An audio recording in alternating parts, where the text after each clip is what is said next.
ನಮಸ್ಕಾರ ವೀಕ್ಷಕ ಬಂದವರೇ, ನಾನು ನಿಮ್ಮ ರಘು ಸೂರ್ಯ. ಇವತ್ತು ನಾನು ನಿಮಗೆ ವ್ಯಾಸ ಮಹಾಭಾರತದ ಒಂದು ಕಥೆಯನ್ನು ಹೇಳ್ತೀನಿ. ಈ ಕಥೆಯಲ್ಲಿ ಧೌಮ್ಯ ಮಹರ್ಷಿ ಅಂತೊಬ್ಬರು ಇರ್ತಾರೆ. ಅವರ ಹತ್ರ ಬಹಳಷ್ಟು ಜನ ಶಿಷ್ಯಂದರು ವಿದ್ಯೆಯನ್ನು ಕಲಿತಿರ್ತಾರೆ. ಅದರಲ್ಲಿ ಒಬ್ಬ ಉಪಮನ್ಯು ಅಂತ ಹೇಳಿ. ಈ ಉಪಮನ್ಯು ಅನ್ನೋನು ಭಾಳ ದಷ್ಟಪುಷ್ಟವಾಗಿರ್ತಾನೆ. ಇವನು ದಷ್ಟಪುಷ್ಟವಾಗಿರೋದನ್ನು ನೋಡಿ ಈ ಧೌಮ್ಯ ಮಹರ್ಷಿ, ನೀನು ಗೋವುಗಳನ್ನು ರಕ್ಷಿಸು, ಗೋವುಗಳನ್ನು ಕಾಯಿ ಅಂತೇಳಿ ಅವ್ರಿಗೊಂದು ಕೆಲಸವನ್ನು ಆಜ್ಞಾಪಿಸ್ತಾರೆ.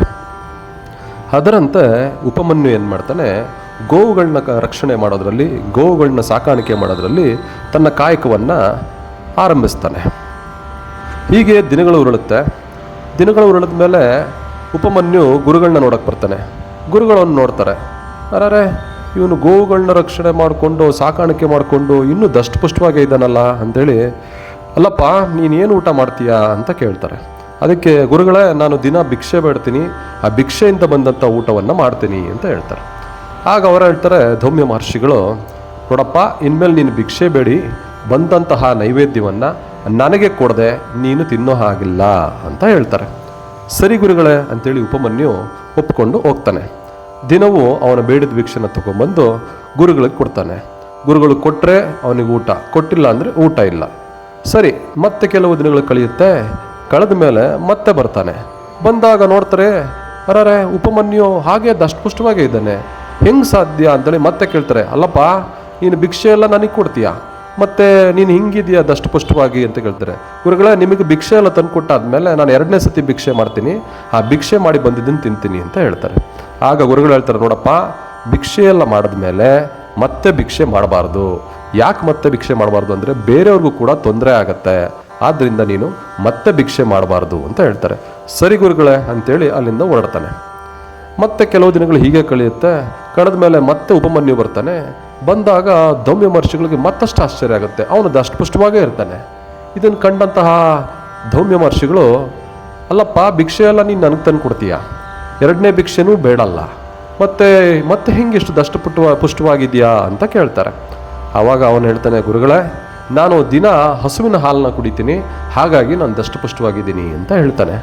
ಆಗ ಗುರುಗಳೇನು ಮಾಡ್ತಾರೆ, ಮತ್ತೊಮ್ಮೆ ಪರೀಕ್ಷೆ ಮಾಡಲಿಕ್ಕೆ, ನೋಡಪ್ಪ, ನೀನು ಇನ್ಮೇಲೆ ಹಸುಗಳ ಹಾಲನ್ನು ಕುಡಿಬಾರ್ದು, ಯಾಕೆ ಅಂದರೆ ಕರುಗಳಿಗೆ ಹಾಲು ಕಮ್ಮಿ ಆಗುತ್ತೆ, ಆದ್ದರಿಂದ ನೀನು ಹಸುಗಳ ಹಾಲನ್ನು ಕುಡಿಬಾರ್ದು ಅಂತ ಹೇಳ್ತಾರೆ. ಸರಿ ಗುರುಗಳೇ ಅಂತೇಳಿ ಅವನು ಅಲ್ಲಿಂದ ಹೊರಡ್ತಾನೆ. ಅಲ್ಲಿಂದ ಹೊರಟ ಮೇಲೆ ಮತ್ತಷ್ಟು ದಿನಗಳು ಕಳೆದ ಮೇಲೆ ಮತ್ತೆ ಬರ್ತಾನೆ. ಮತ್ತೆ ಬಂದಾಗ ಬಹಳಷ್ಟು ಆಶ್ಚರ್ಯ ಆಗುತ್ತೆ. ಅರೆ, ಇವನಿಗೆ ಭಿಕ್ಷೆನೂ ಇಲ್ಲ, ಹಾಲು ಇಲ್ಲ, ಏನೂ ಇಲ್ಲ, ಆದರೂ ದಷ್ಟಪುಷ್ಟವಾಗಿದ್ದಾನಲ್ಲ ಅಂತ ಕೇಳ್ತಾರೆ. ಮತ್ತೆ ಕೇಳ್ತಾರೆ, ಏನಪ್ಪ ಈ ಥರ ಇದೆಯಾ ಅಂತ. ಆಗ ಅವನು ಹೇಳ್ತಾನೆ, ಗುರುಗಳೇ, ಹಸುವಿನ ಹಾಲನ್ನು ಕರುಗಳು ಕುಡಿಯುತ್ತಲ್ಲ, ಆ ಕರುಗಳು ಕುಡಿಯುವಾಗ ಕೆಳಗಡೆ ಸುರಿಯುತ್ತಲ್ಲ, ಆ ಹಾಲನ್ನ ಕುಡಿತೀನಿ ಗುರುಗಳೇ, ಹಾಗಾಗಿ ನಾನು ದಷ್ಟಪುಷ್ಟವಾಗಿದ್ದೀನಿ ಅಂತ ಹೇಳ್ತಾನೆ. ಆಗ ಗುರುಗಳು ಹೇಳ್ತಾರೆ, ನೋಡಪ್ಪ, ನೀನು ದಿನ ಹಸುವನ್ನು ಸಾಕೋದ್ರಿಂದ ಕರುಗಳೆಲ್ಲ ನಿನ್ನ ಜೊತೆ ಹೊಂದ್ಕೊಂಡಿರ್ತವೆ. ನೀನು ಹಾಲು ಕುಡಿಯೋಕ್ಕೆ ಹೋದಾಗ ಅವು ಬೇಕಂತಲೇ ಕಮ್ಮಿ ಹಾಲನ್ನು ಕುಡಿದು ಜಾಸ್ತಿ ಹಾಲನ್ನು ನಿನಗೆ ಸುರಿಸ್ತವೆ. ಆದ್ದರಿಂದ ಕರುಗಳಿಗೆ ತೊಂದರೆ ಆಗೋದು ಬೇಡ, ನೀನು ಇನ್ಮೇಲೆ ಆ ನೊರೆ ಹಾಲು ಕುಡಿಬೇಡ ಅಂತ ಹೇಳ್ತಾರೆ. ಇದನ್ನೂ ಕೂಡ ಏನು ಮಾತಾಡದೆ ಉಪಮನ್ಯು ಒಪ್ಕೊಂಡು ಹೋಗ್ತಾನೆ. ಆಯ್ತು ಗುರುಗಳೇ ಅಂತೇಳಿ. ಮತ್ತೆ ಸ್ವಲ್ಪ ದಿವಸ ಆಗುತ್ತೆ. ಈತನಿಗೆ ಭಿಕ್ಷೆನೂ ಇಲ್ಲ, ಹಾಲು ಇಲ್ಲ, ಹಾಲಿನ ನೊರೆನೂ ಇಲ್ಲ. ಈತ ಕೊನೆಗೆ ಹೊಟ್ಟೆ ಹೆಸೆದು ಕಂಗಾಲಾಗಿ ತಡೆಯೋಕ್ಕಾಗದೆ ಅರ್ಕಪತ್ರ ಅಂದರೆ ಕಳ್ಳಿ ಗಿಡದ ಎಲೆಗಳನ್ನು ತಿಂದುಬಿಡ್ತಾನೆ. ತಿಂದಾಗ ಕಳ್ಳಿ ಗಿಡದ ಎಲೆ ತಿನ್ನೋದ್ರಿಂದ ಅತಿ ಉಷ್ಣ ಆಗಿ ಕ್ಷಾರ ಆಗಿ ಇವನ ಕಣ್ಣುಗಳು ಹೋಗ್ಬಿಡ್ತವೆ. ಕಣ್ಣುಗಳು ಹೋಗಿ ಈತ ಎಲ್ಲೋ ಬಾವಿಲಿ ಹೋಗಿ ಬಿದ್ದೋಗ್ತಾನೆ. ಆಗ ಉಪಮನ್ಯುಗಳು ಇಷ್ಟು ದಿವಸ ಆದರೂ ಬರ್ದಿರೋದು ನೋಡಿ ಧೌಮ್ಯ ಮಹರ್ಷಿಗಳು ಅವನು ಹುಡ್ಕೊಂಡು ಹೋಗ್ತಾರೆ. ಹುಡ್ಕೊಂಡು ಹೋದಾಗ ಕಾಣೋದೇ ಇಲ್ಲ. ಎಲ್ಲಿದ್ದಾನೆ ಅಂತ ಕಿರಿಸ್ತಾರೆ. ಉಪಮನ್ಯು ಎಲ್ಲಿದ್ದೀಯಾ ಅಂತ. ಆಗ ಅವನು ಒಂದು ಬಾವಿ ಒಳಗೆ ಬಿದ್ದಿರ್ತಾನೆ. ಅಲ್ಲಿಂದ ಕೂಗ್ತಾನೆ, ಗುರುಗಳೇ, ಇಲ್ಲಿದ್ದೀನಿ, ಬಾವಿಯಲ್ಲಿ ಬಿದ್ದಿದ್ದೀನಿ, ಕಣ್ಣು ಕಾಣ್ತಿಲ್ಲ ಗುರುಗಳೇ ಅಂತ ಹೇಳ್ತಾನೆ. ಆಗ ಧೌಮ್ಯ ಮಹರ್ಷಿಗಳು ಹೇಳ್ತಾರೆ, ಒಂದು ಕೆಲಸ ಮಾಡು, ಅಶ್ವಿನಿ ದೇವತೆಗಳನ್ನ ಸ್ತುತಿಸು, ಅವರು ನಿನಗೆ ಕಣ್ಣನ್ನು ದಾನ ಮಾಡ್ತಾರೆ ಅಂತ ಹೇಳ್ತಾನೆ. ಆಗ ಅವರ ಆಜ್ಞೆಯಂತೆ ಉಪಮನ್ಯು ಅಶ್ವಿನಿ ದೇವತೆಗಳನ್ನ ಸ್ತುತಿಸ್ತಾನೆ. ಸ್ತುತಿಸಿದಾಗ ಅಶ್ವಿನಿ ದೇವತೆಗಳು ಪ್ರಸನ್ನರಾಗಿ ಬಂದು, ಮಗು ಏನು ಬೇಕು ಅಂತ ಕೇಳ್ತಾರೆ. ಅಶ್ವಿನಿ ದೇವತೆಗಳೇ, ನನಗೆ ಕಣ್ಣು ಹೋಗಿದೆ, ದಯಮಾಡಿ ಕಣ್ಣನ್ನು ನೀಡಿ ಅಂತ ಕೇಳ್ತಾರೆ. ಆಗ ಅಶ್ವಿನಿ ದೇವತೆಗಳು ಆಯಿತು ಅಂತೇಳಿ ಅವನಿಗೆ ಒಂದು ರೀತಿಯ ಪ್ರಸಾದ, ಪೂಪ ಅನ್ನೋದು ಒಂದು ರೀತಿಯ ಪ್ರಸಾದವನ್ನು ಕೊಡ್ತಾರೆ. ಇದನ್ನು ತಿನ್ನು, ನಿನ್ನ ಕಣ್ಣುಗಳು ಬರ್ತವೆ ಅಂತ ಹೇಳ್ತಾರೆ. ಆಗ ಅವನು ಪ್ರಸಾದವನ್ನು ತಗೊಂಡು ಹೇಳ್ತಾನೆ, ಇಲ್ಲ ನಾನು ಇದನ್ನು ತಿನ್ನೋಕ್ಕಾಗೋದಿಲ್ಲ, ದಯವಿಟ್ಟು ಕ್ಷಮಿಸಿ ಅಂತಾರೆ. ಯಾಕೆ ಅಂತ ಕೇಳ್ತಾರೆ. ಯಾಕೆ ಅಂತಂದರೆ, ನನ್ನ ಗುರುಗಳಿಗೆ ಕೊಡದೆ ನಾನು ಯಾವುದೇ ಭಿಕ್ಷೆಯನ್ನು ಅಥವಾ ಯಾವುದೇ ಪ್ರಸಾದವನ್ನು ನಾನು ತಗೊಳ್ಳೋ ಹಾಗಿಲ್ಲ.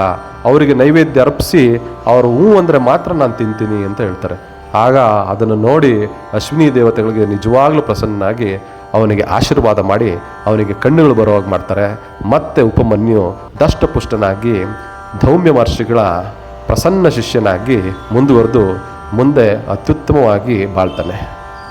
ಈ ಕಥೆಯನ್ನು ಕೇಳಿದ ನಿಮಗೆಲ್ಲರಿಗೂ ಭಗವಂತ ಸನ್ಮಂಗಳವನ್ನುಂಟು ಮಾಡಲಿ ಅಂತ ಹೇಳ್ತಾ ಮತ್ತೆ ನಾಳೆ ಸಿಗೋಣ. ನಮಸ್ಕಾರ.